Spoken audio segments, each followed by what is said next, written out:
You guys want to see something cool? Check this out.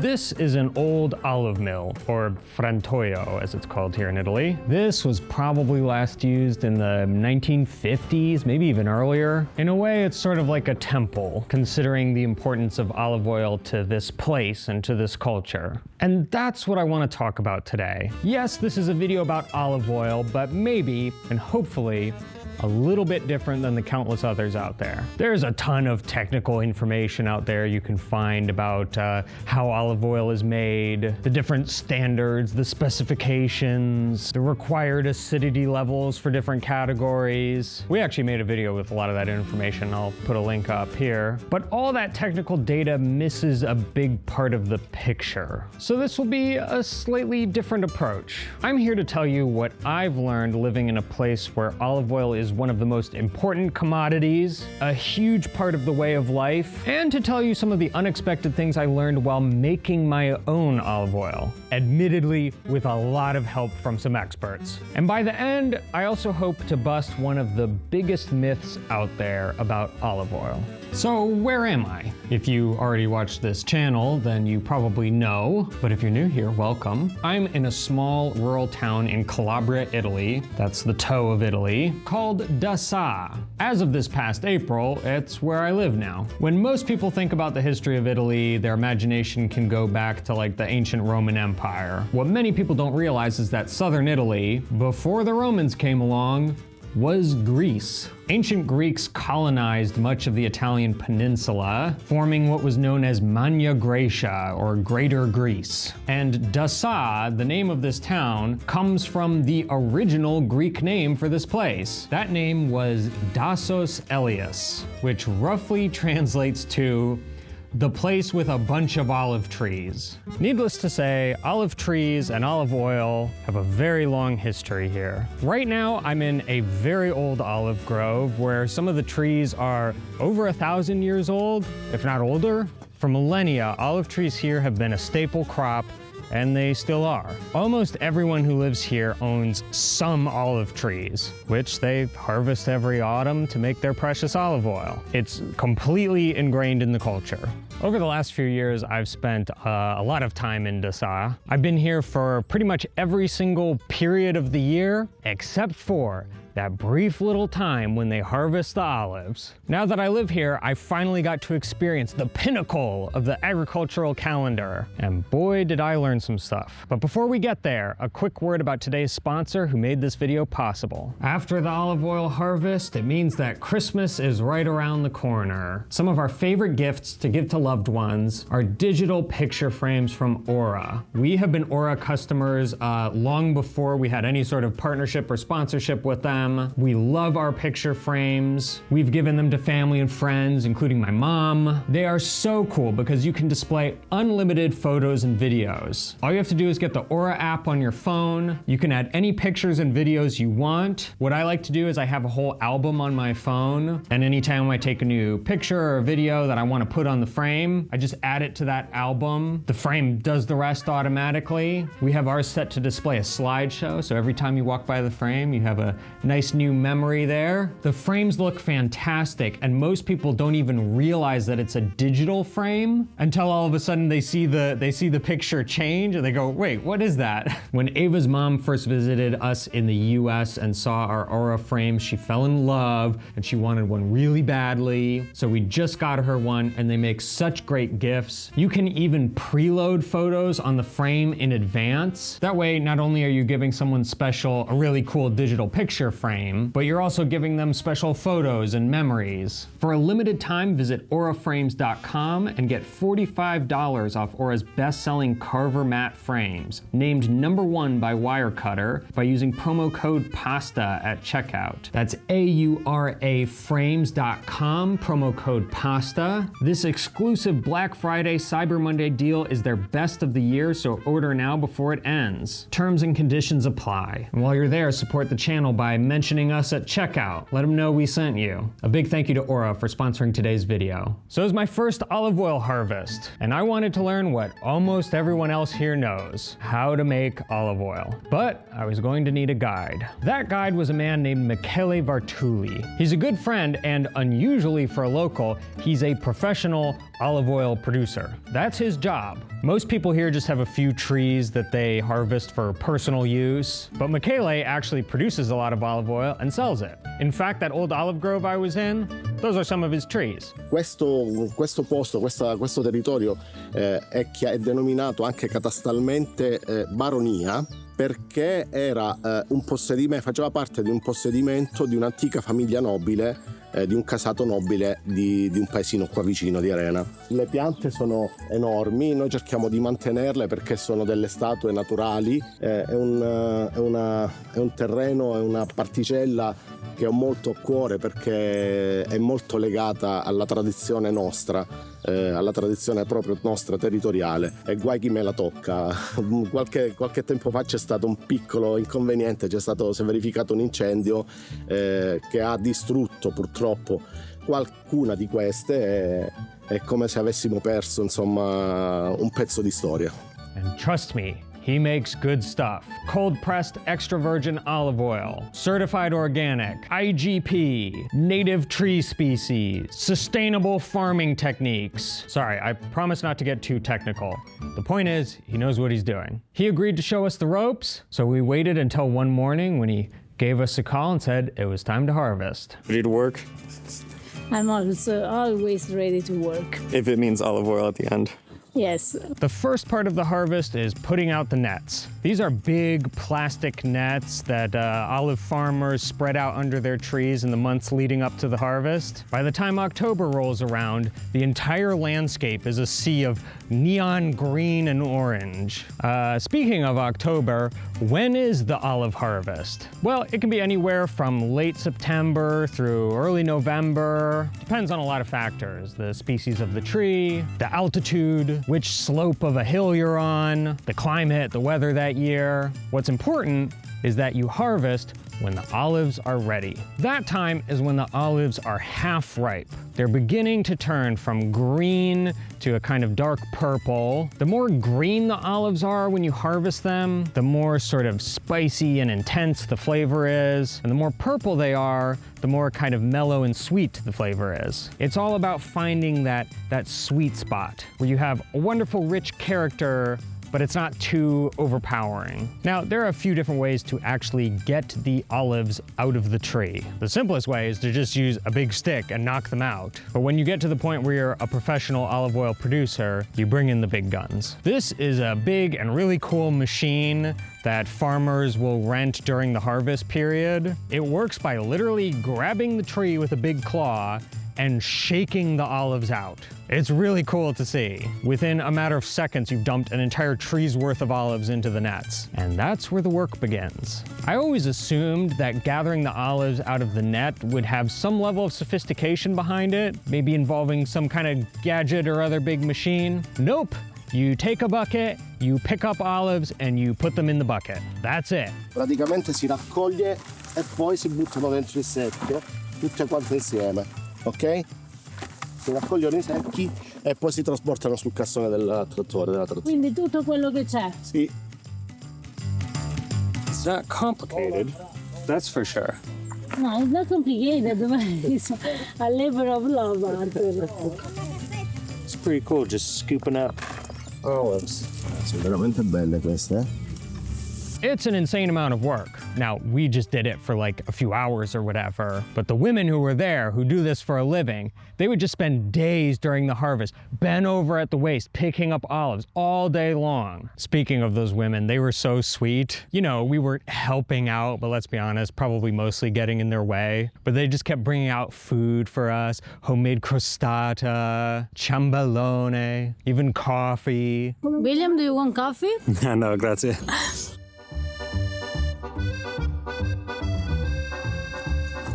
Who's the best olive harvester in the family?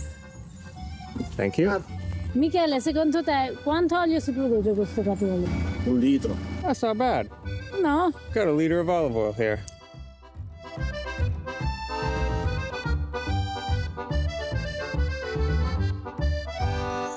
On a side note, we also took a turn at gathering fully ripe olives, which are meant for eating. This is a much more intense process because unlike with the olive oil where you can kind of keep all the leaves and sticks and everything in, you'll see why that's okay later. With the table olives, you have to pick all that stuff out, literally individually grabbing every single olive and putting them in a bucket. Long story short, that's how you collect and gather the olives, but they still need to be milled into olive oil. And that brings up one of the most important factors that affects the quality of your olive oil when you bring them to the mill.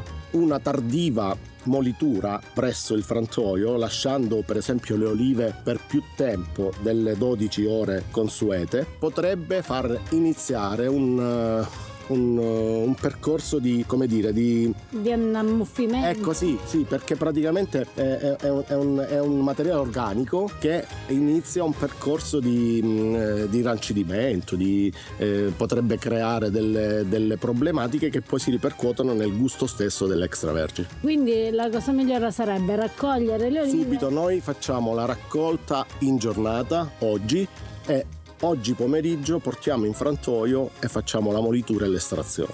So I want the best oil possible, so we should head over to the mill. I think so, I think so. So Michele drove us over to the olive mill, where the tiny amount that we harvested was added into these huge crates full of olives. The olives have to first go through the winnowing process in order to prep them for milling. The olives are dropped from this conveyor belt and they fall through basically just a very big fan. And the fan blows all the leaves and sticks out of the way, but because the olives are denser, they fall down into the bottom. And then it's time to make olive oil.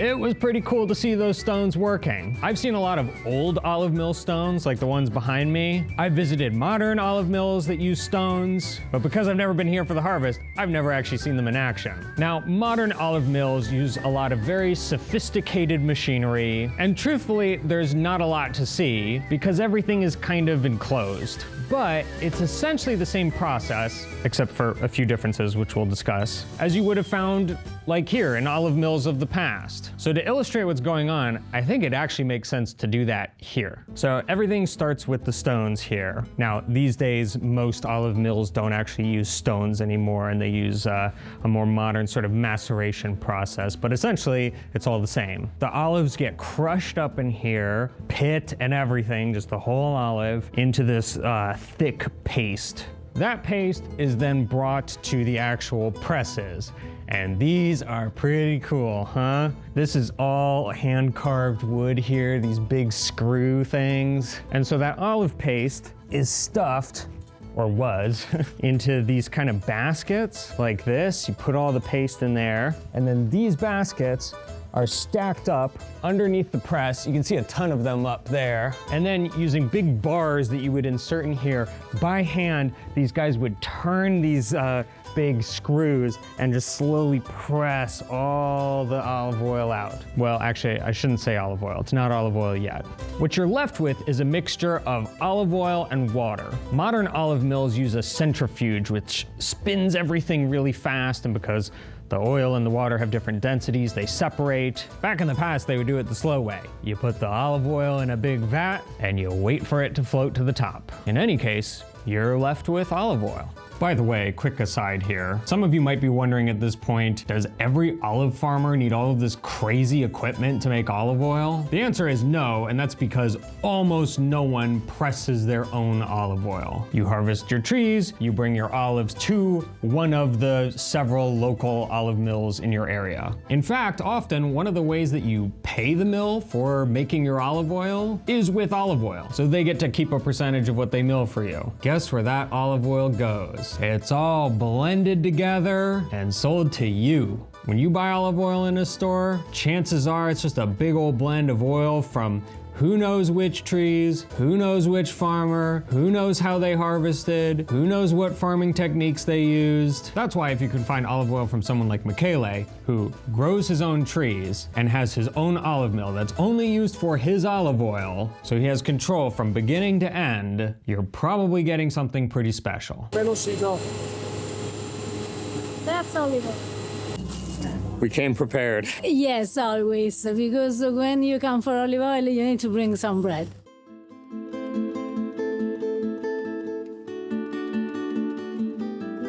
Buon appetito!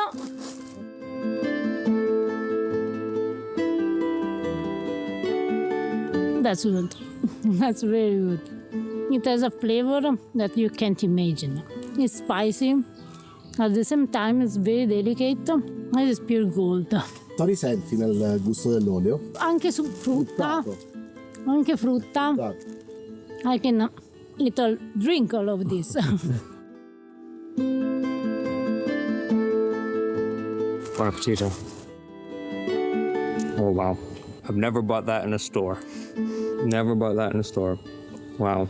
I've had olive oils where I think they do chemical things to try to simulate that spiciness, but it's almost like throat burning. It's bitter and it's, as you said, it's spicy, but it's delicate, yeah.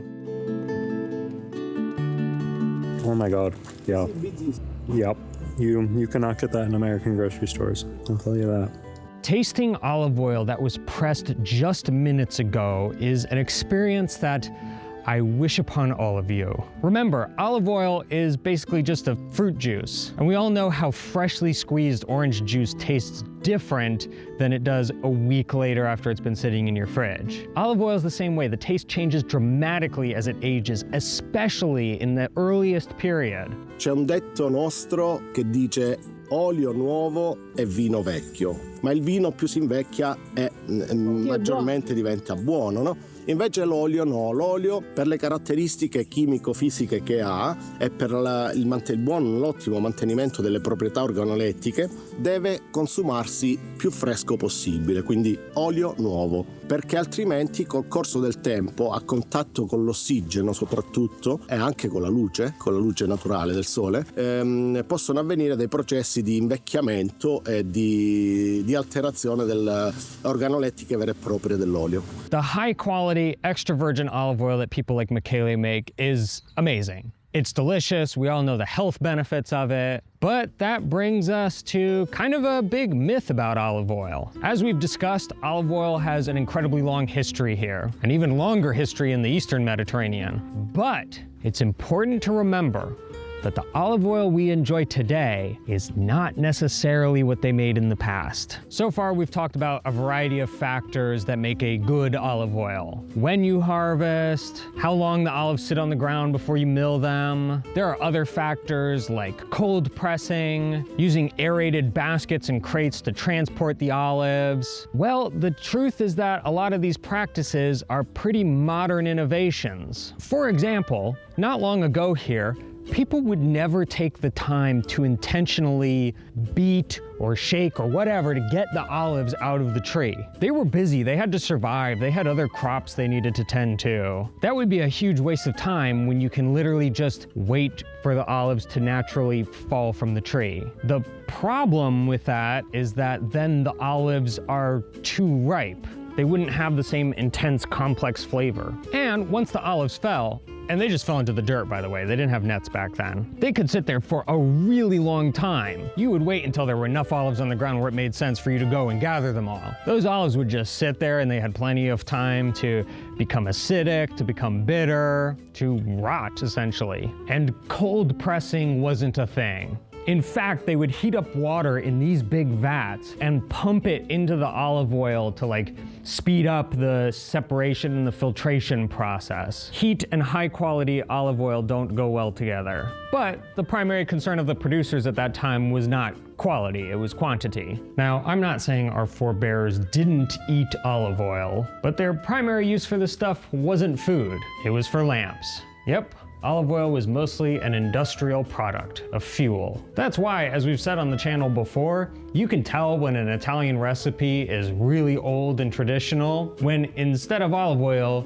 it uses lard. That was the cooking fat of choice. All that is to say that yes, olive oil has a really long history here. And yes, we should appreciate that and appreciate the cultural significance of that. But we also shouldn't romanticize and mythologize olive oil, pretending that it's always been the basis of this really healthy Mediterranean diet. Actually, if anything, maybe we should re-examine why we have demonized and condemned lard in recent years. But that's a conversation for another day. At the same time, we should appreciate the modern innovations that have given us this incredible treasure. High quality, extra virgin olive oil is liquid gold, and we should be grateful that we get to enjoy it. Now, I do need to back up a little bit, because at the beginning of the harvest period this year, I had made some social media posts on Instagram, showing pictures of the nets and the trees and everything. And a bunch of people commented and asked if it was possible to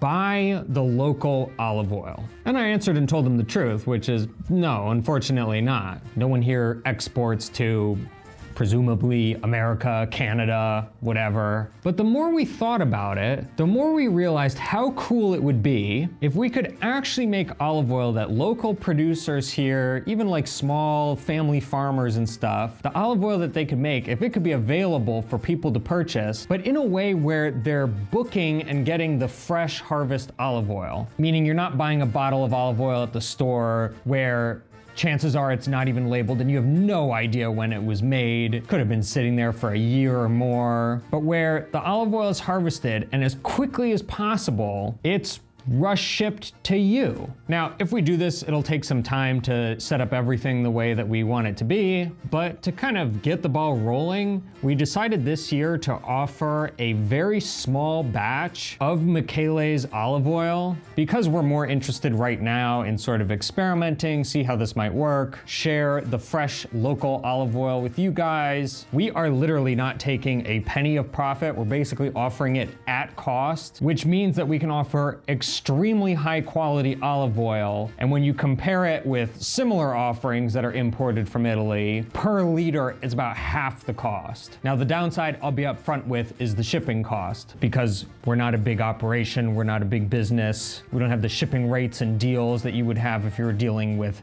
mass shipments. But to try and minimize that, we're just selling larger quantities of olive oil, so 3-liter cans. It makes the shipping cost per liter as low as possible. And yeah, that's about it. If anyone's interested, we would be happy to send you some olive oil. It's a very small batch, so there's very limited supplies, but I'll put a link down below if you're interested. Otherwise, thank you guys so much for watching. Hope you enjoyed this look at the olive harvest here in Dasà, and we'll see you guys next time. Ciao.